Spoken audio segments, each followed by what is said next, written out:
para la nota. Bueno, Perfecto. estaba pensando precisamente en ese paraíso que para mí, que soy mucho más grande que tú, representaba en los 90 Europa, digamos, ¿no? San Petersburgo, Berlín, que no conozco, pero hoy me parece que de acuerdo a tu diario, es como una cuna tú dices al principio estos hippies horribles, está como una cuna de inmigrantes que no hacen nada, no sé cómo explicarlo. Bueno, primero, no es mi diario como tal, sino es el Sí, diario sí, del bueno, protagonista, porque sí, sé que se parece sí, mucho como si fuera algo personal, pero claro. no lo es en ese, sí es ficción en ese sentido, pero sí es cierto que Berlín, en alguna de las razones por las cuales elegí escribir sobre Berlín, si bien es una de las ciudades, no es una ciudad que conozco enormemente, porque he vivido en muchos lados, pero en Berlín no.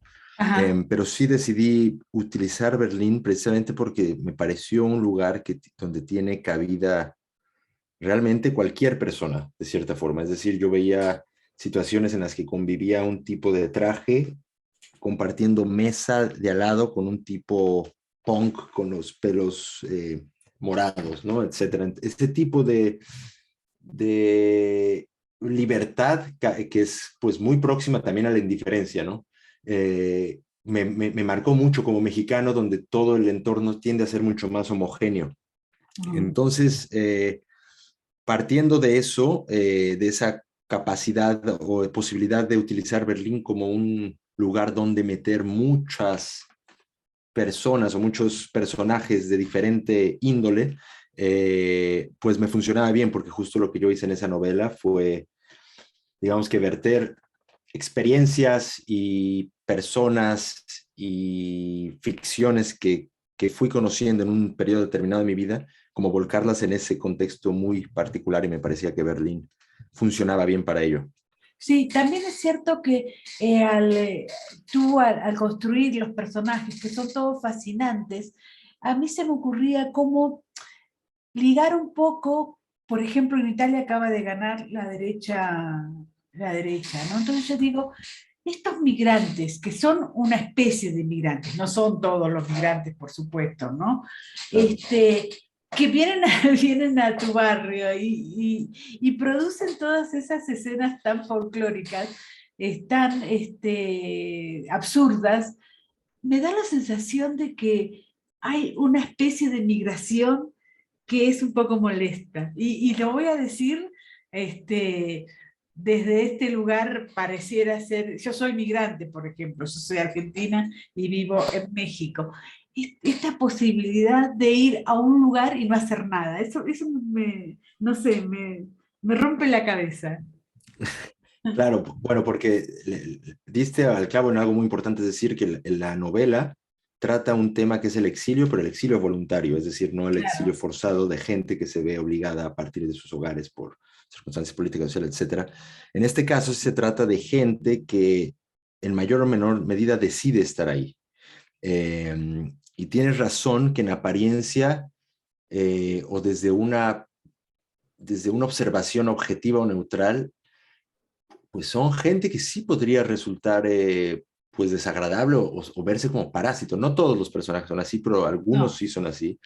Y, y creo que justo una de las partes que me interesaba de la novela era verlos con los ojos de este protagonista que no los ve necesariamente así, ¿no? Que los ve con una cierta fascinación, si bien es capaz de detectar cómo son pues gente que en otro contexto podrían mencionarse, o fracasados o un poco perdidos, extraviados, a ojos de este joven que está como abriéndose él mismo como al mundo, digamos. eh, a veces ese tipo de personajes extraviados lo atraen de cierta forma, o al menos logra verlos con con una humanidad que quizá una perspectiva en tercera persona no podría lograr, ¿no? Entonces, por eso también utilizo puntos de referencia, personajes que son pues excéntricos en su connotación más real, ¿no? Fuera del centro, como que están a las orillas, y es cierto que hay mucho de ello en ciudades como Berlín. Sí, yo lo veo un poco también como lo mira Horacio Castellanos Moya, que en la última novela habla precisamente también de esos migrantes. Por ejemplo, él tiene que ir a Estocolmo o a algún lugar de esos en donde no sabe ni siquiera el idioma, y también hay muchísimos latinoamericanos viviendo un poco de las obras, un poco esa cosa de no tener una casa, no tener un hogar, no tener una familia, y pareciera ser que la historia se vuelve, digamos, ¿no? La historia hace un círculo y uno dice, uy, qué bueno sería tener una familia, tener un hogar, tener un lugar donde estar, ¿no? Y eso Claro, lo deja mucho tu libro. sí, es cierto que se trata de una generación a la cual yo también pertenezco de cierta forma, que somos gente, pues lo que se llamaría cosmopolita en el sentido de haber vivido en muchos lados, como yo Claro. mismo, que he vivido en muchos países, pero hay un precio para ello, ¿no? Hay una parte muy bonita de experiencias ganadas, etcétera, pero también es una generación que está culturalmente desenraizada, ¿no? Que ya empieza a perder vínculos, los vínculos que había tan marcados hasta hace no tantos años, en que si tú definías a alguien con la etiqueta de él es mexicano o ella es argentina o él es sueco, etcétera, antes te decía mucho más de las personas. Creo que ahora la etiqueta de migrante, migrante voluntario en este caso, dice más que de definirlos en bajo la etiqueta de una nación o de un país, etcétera. Y sí es cierto que también en esas circunstancias pues está el reflejo constante de una nostalgia hacia ese hogar que se dejó atrás. Si bien hay un peso en la responsabilidad, porque nuevamente es gente que deja atrás eso por voluntad, no por obligación. Entonces creo que también ese factor es importante. Sí, lo que pasa es que por otro lado el tiempo corre, digamos, ¿no? Y van envejeciendo, ¿no? Entonces, él va en busca del fiero, encuentra ahí a unos personajes que son desde Liz, que es una mujer maravillosa, pero encuentra este Piotr, algo así, que es como un ruso, ¿no? Que es un personaje así, por un lado siniestro y por el otro muy tierno, no sé, pero al mismo tiempo el tiempo pasa, digamos, ¿no? Claro, y justo creo que eso, hay algunos personajes que reflejan eso más que el propio protagonista, porque el protagonista Claro, es muy joven, es sí. muy joven, Sí. entonces, pero hay otros protagonistas que ya empiezan a notar o a mostrar esa amargura de ese tipo de vida también, que por unos años puede ser placentero, puede ser estimulante incluso, pero creo que sí, después llega una época en la vida en la que seguir así, supongo que tiene un costo elevado, ¿no? Sin ese rumbo que a veces puede ser o un trabajo fijo o una cultura en particular o una familia. Eh, y creo que los personajes que son más, entre comillas, grandes o viejos de la novela, que no hay nadie que sea demasiado mayor, digamos, Sí, no, pero claro. sí son gente que ya en ese espectro, pues ya se encuentra, digamos, fuera de lugar, ¿no? Es como cuando uno ve a un adulto ya, pues de cierta edad en discotecas con jóvenes de 18 años, pues está un poco fuera de lugar, tanto si se da cuenta o no, lo está. Y eso le sucede también a unos personajes que están, pues sí, en esa situación un tanto descolocada. Ahora, tú dices que es joven, pero el personaje tiene 23 años, ¿verdad? Sí, tiene No me 23 parece años. tan, no me parece tan joven, me parece que eso nos pasaba a los 18 años, cuando yo tenía 18 años, y por otro lado me da la sensación de que todas las sociedades, por lo menos las sociedades capitalistas, dejan sin atender a un montón de jóvenes. Claro, mira, le das un punto importante porque al referirme a joven es algo muy variable, ¿no? En Claro, cuanto eh, en mi caso en particular, creo que yo pertenezco a una generación particular en cuanto en la historia, porque como lo mencionabas, tener 23 años, por ejemplo, mi abuela a los 23 años tenía ya 5 hijos. claro, Mi padre a los 23 años era ya un padre de familia. claro. Yo a los 23 años estaba viviendo por primera vez fuera de casa con una libertad inusitada y ya siendo fisiológicamente, digamos, ya habiendo pasado lo que es realmente la adolescencia física, ya estaba atrás. Entonces ya es una generación de hombres y mujeres jóvenes, pero que ya lo son y que en otro tiempo ya serían, pues, ya tendrían responsabilidades mucho mayores. Es gente ahora que está en una especie de adolescencia tardía, porque se lo permite ahora, ¿no? Ahora eh, un espectro de las sociedades, sobre todo, como dices, capitalistas, lo cual es un privilegio, ¿no? Que tienes esa como segunda etapa de los 20 a los 30 como para definir un tanto tu carrera, qué quieres hacer, viajar, etcétera. Entonces, eh, para mí fue como una segunda, y lo vi mucho en gente alrededor mía, una segunda adolescencia, porque es gente que ya tiene una cierta edad, como dices, no es gente muy necesariamente joven, joven, como lo pensaríamos, pero la situación, me parece que actualmente alguien de 18 años más que joven es niño, porque está muy infantilizado, al menos en el contexto en que yo estuve, donde uno vive con sus padres hasta pues en México es común, ¿no? Vives con tus padres un largo periodo. Está bastante infantilizado, por ejemplo, en comparación con las sociedades europeas, donde, Claro, eh, la, la, la, por ejemplo, mi esposa es francesa y ella a los 17 años pues sale de casa y se va a vivir sola y se independiza, etcétera. Como que se fomenta más y en México y en algunos otros países pues estamos más, nos tratan todavía como más infantilizados hasta ya después, o al menos fue mi caso particular. Entonces, eh, en es esa segunda adolescencia de los años 20, donde ya eres quien eres de cierta forma, pero aún así te estás definiendo, la que me interesaba explorar, si bien es cierto que no es las circunstancias de todas las personas que tienen esa edad, ¿no? A los 23 años, o hay personas que les sucede mucho tiempo después, que les sucede a los 30 o las crisis de los 40, no sé, claro, pero pero en ese sentido, ¿cómo ves la libertad, digamos, ¿no? Porque pareciera ser que hay una libertad específica para hacer todo lo que quieres de los 20 a los 30, de los 30 hasta los 40, pero me parece que tú pones en cuestionamiento esa libertad, digamos, ¿no?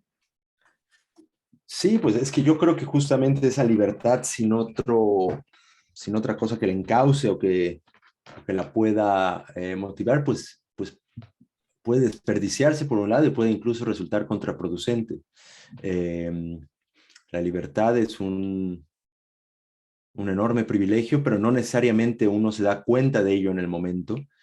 Y también por lo mismo, porque en sociedades avanzadas o de avanzadas en el sentido económico, es decir, sociedades capitalistas, capitales europeas, etcétera, es relativamente fácil vivir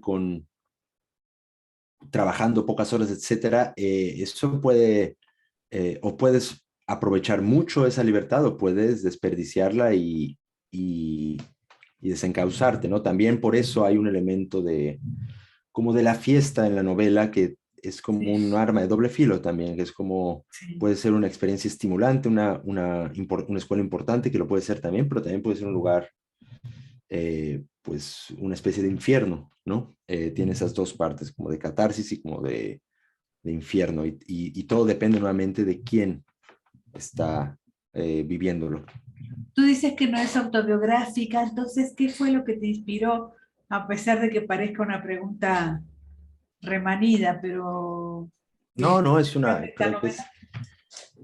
Pues mira, yo le empecé a escribir, yo vivía en México hasta 2014 y en 2015 decidí salir de México, entre otras cosas, porque quería dedicarme un tiempo a escribir justo una novela. Y en un ejercicio como pues de franqueza creativa me dije que quería hablar tanto de temas que conociera de primera mano como que me estimularan. Y eso es esas dos circunstancias que te platicaba, que es decir, el estar en un contexto diferente, que puede ser el extranjero, una ciudad que no es la nuestra, y estar en esa etapa de la vida en que uno todavía es susceptible a los cambios. Entonces me parecía que era pues un contexto interesante para explorar mediante la ficción esa situación muy particular de una vida. Entonces lo hice, me surgió porque también eran temas que me interesaban. Eran temas, bueno, estamos acostumbrados a literatura de este tipo, que es como de coming of age, de maduración y de vivir fuera, pero no lo había visto tanto como desde un mexicano, desde esa forma como de los temas que hemos estado hablando ahora. Y entonces me hubiera interesado leer de esos temas, creo, de esa situación de estar fuera de casa y con esa libertad peligrosa de la que hablábamos, que es bastante contemporánea. Es Y esos peligros también de estar una desenraizado novela de culturalmente. maduración y también es un poco una novela de turismo, ¿no? Porque dice, vamos a conocer Berlín y vamos conociendo precisamente a través del protagonista todo lo que le va pasando, digamos, ¿no? Cuando dice Claro, pero lo de los pepinos, esto que pesa, yo digo, bueno, lo voy a intentar hacer, a ver qué me pasa. turismo de dudosa procedencia, sí hay una parte de eso, pero justo creo que no se mofa, sino se da cuenta que el Berlín que él está experimentando no es el que saldría en una guía turística, ¿no? Sino es un Berlín más, pues, más improvisado, más individual en cuanto a su experiencia. Porque creo que Berlín, una parte que tienes que te puede ofrecer, depende del viajero, el tipo de viaje que, bueno, en cualquier lugar en realidad puede ser eso. Claro. Pero, pero sí, también hay esa parte de sentir la ciudad de cierta forma y de sentir cómo vibra esa ciudad con esas pulsaciones eh, pues variadas, ¿no? Está la parte histórica, está la parte, bueno, toda la parte del muro, toda la parte cultural, toda la parte de la libertad que estamos hablando y bueno, todo ese crisol de muchísimas nacionalidades y gente que está ahí, pues hacen de Berlín un destino turístico también bastante peculiar. Me llamó la atención que haya estado el protagonista en San Petersburgo, es una ciudad que me gusta muchísimo, y siempre he pensado, uy, qué loco sería vivir acá, digamos, ¿no? Porque también hay como cierta clase intelectual, social también en Rusia, digamos. Se parecen en ese sentido casi todas las ciudades europeas, me parece, ¿no? Que Sí, le dice, pero bueno, ya en el ámbito personal que no aparece en la novela, yo viví 2 años en San Petersburgo y creo que sí, bueno, fui ahí, supongo que buscando algo muy diferente a lo que era Ciudad de México, que lo es, obviamente, por varios motivos, pero desde otra perspectiva también es bastante similar en cuanto a que la sociedad rusa es bastante homogénea. Es decir, los mexicanos somos en general mexicanos, o sea, la gente que vive en México son en general mexicanos, la gran mayoría. sí, es cierto. No hay esa pulsación como o sea, nuestros países más bien exportan gente, ¿no? Por no decir expulsan. No son receptores de gran número y es lo mismo con San Petersburgo. San Petersburgo es una ciudad hermosa, tiene, como dice, una élite cultural bastante clara, pero es también mucho más homogénea.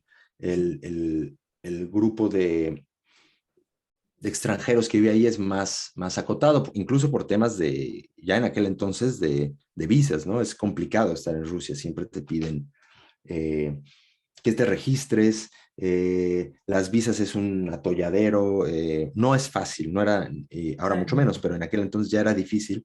Y creo que por eso me sorprendió tanto una de las veces que fui a Berlín cuando yo todavía vivía en Rusia, esa parte sí es más fiel a lo autobiográfico, que es justo llegar a un lugar donde la sociedad era tan diferente, o sea, tan mezclada. En ese sentido en particular, creo que yo tuve un choque cultural más potente en Berlín que en San Petersburgo, En San por Petersburgo. esa mezcla. Claro. Para ir terminando, ¿cómo es tu relación con la literatura de tu país? Este es tu primer libro, Berlín Atómico, por lo menos que conocemos aquí. Cuéntame un poquito de ti.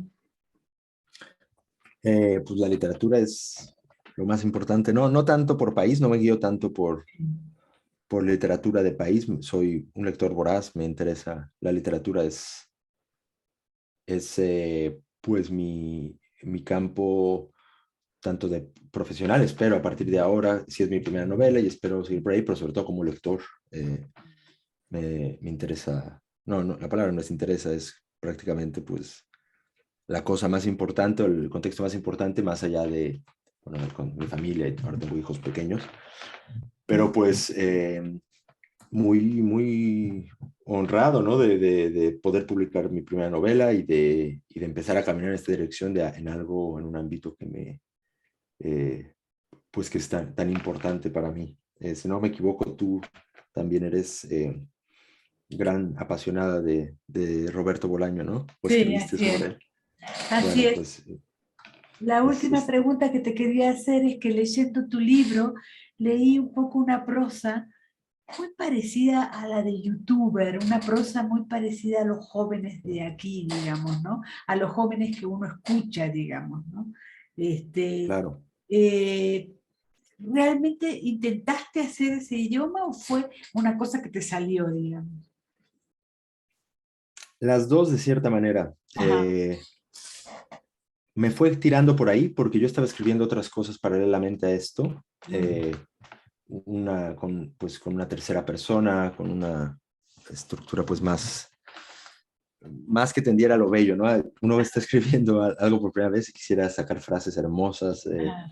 que se recuerden para toda la eternidad, y en realidad me di cuenta que esta novela en particular por la forma en que era, porque es un diario, porque Claro. requería un lenguaje así, solo iba a funcionar con un lenguaje así, es decir, muy oral, como dices, que se escuche muy vivo también, y también muy despojado de una presunción literaria, porque creo que uno de mis objetivos principales era que se leyera realmente como el diario de un muchacho de 23 años, y un muchacho de 23 años en su diario no creo que se la pase el tiempo escribiendo frases necesariamente muy elaboradas, sino más bien muy próximas a su propio lenguaje, a su propio idioma.